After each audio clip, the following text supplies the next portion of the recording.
Kong is already one of the strongest titans alive in this cinematic universe. Fast, intelligent, and one of the greatest hand-to-hand fighters in the Monsterverse. But when you compare him to the other Alpha Titans, something feels missing.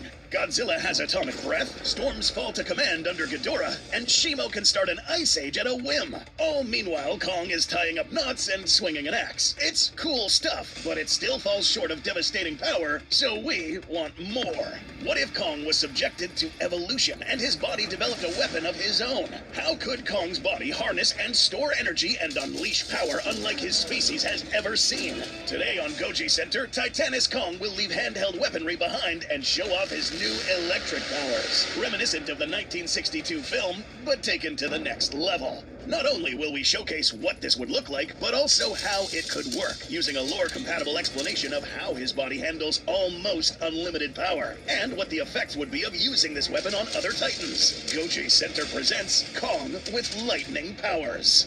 So the concept of Kong having lightning powers wasn't a thing until 1962 in the film King Kong vs. Godzilla. This power isn't something he possesses right from the start, but rather something he was given by natural phenomena. After getting knocked unconscious during the battle against Godzilla, a lightning strike hits Kong, bringing him back into the fight, but also charging him up enough to expel electrical currents into its enemies by mere contact. In today's endeavor to make Kong more powerful, we'll be doing more or less the same with Kong. But something interesting we want to point out is that prior to this film, there were no instances where Kong had any similar abilities. He was just portrayed as a large, powerful ape, and that's about it.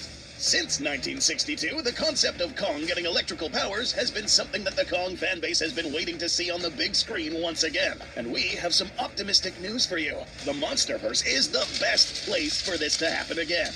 While it is true that in the Monsterverse, the great ape species is not necessarily known to be titans that possess any special form of bioelemental or ecology-manipulating superweapon, there are hints in the lore that permit special mutations unique to a certain great ape specimen. For instance, in the recently released Titan Encyclopedia, The Monarch Files, we are told that the Scar King was unique amongst his species in that his eyes glowed blue and he possessed a unique fur coloration. A mutation, or prolonged exposure to certain energy sources? That part we don't know, but it sure does lay the groundwork for our speculative power-up for Kong.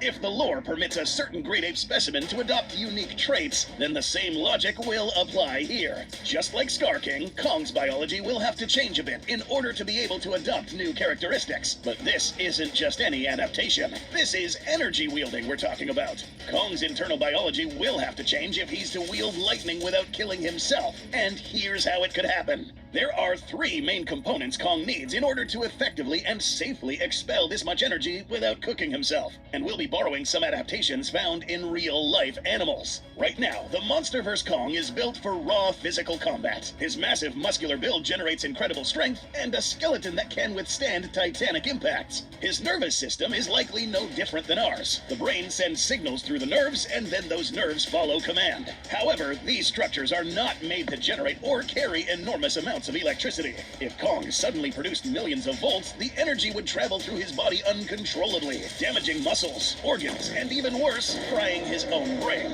We don't want that. So before he could ever throw an electrically charged punch or grapple, he needs to undergo serious transformation. He must turn into a living power plant. If you enjoy this content, please subscribe. And if you'd like to support the channel even further, hit that join button, where you'll be able to have access to members-only live streams, art contests with big prizes, behind-the-scenes info, and be a part of our growing Goji Center community. It's mad cheap, but the perks are huge. All right, that's it. So how do we turn this Kong into an electrically generating and tolerant creature?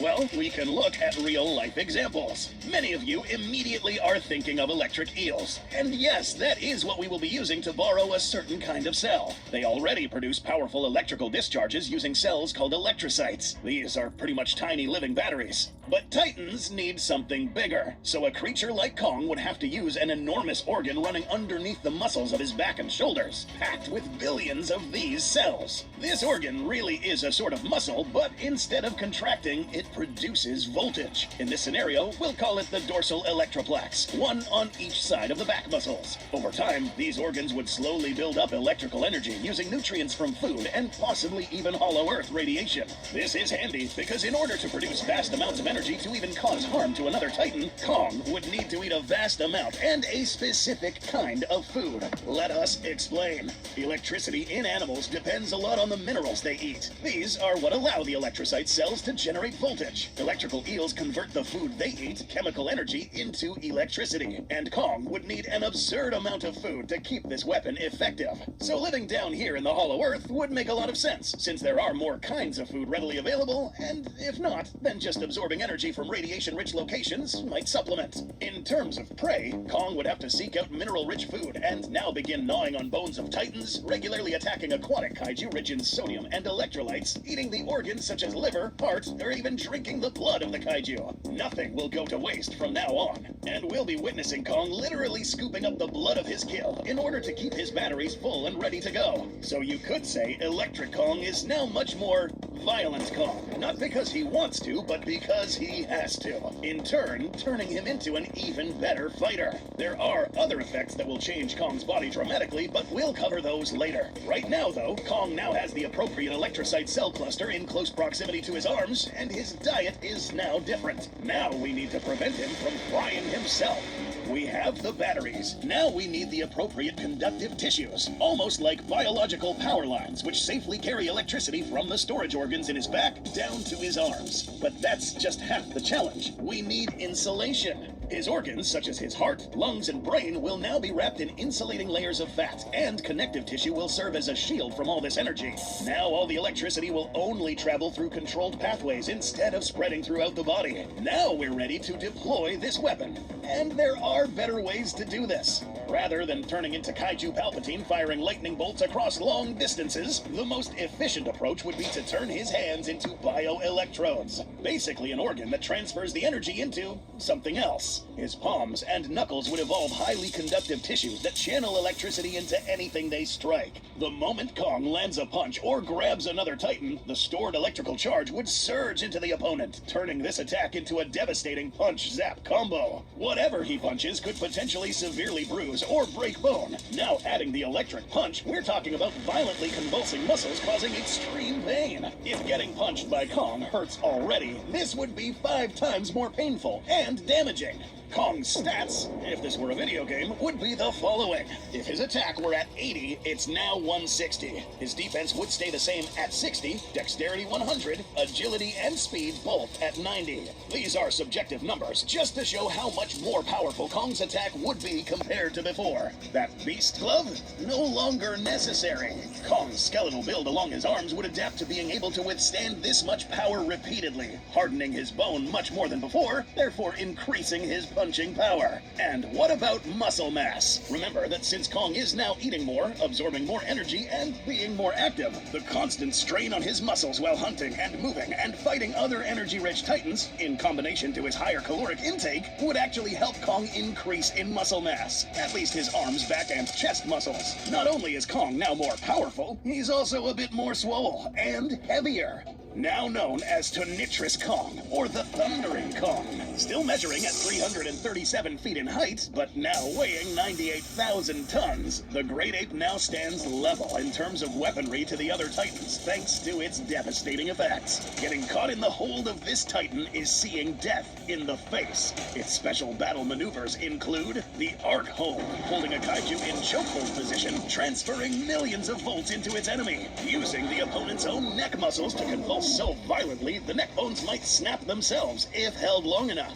The Cranial Surge Strike, a punch packed with so much force and energy that any lesser kaiju would get one-shotted if hit on the noggin. This requires Kong to use almost all of its stored energy, a high-risk, high-reward maneuver. The Earth Splitter, double slam on the floor, usually reserved to neutralize a larger amount of lesser enemies over a certain radius, reserved for clearing smaller kaiju who might be swarming him. And for his special execution finishing move, the Synaptic Crush, an electrical pulse that overwhelms the target's synapses while Kong physically restrains the head with his bare hands.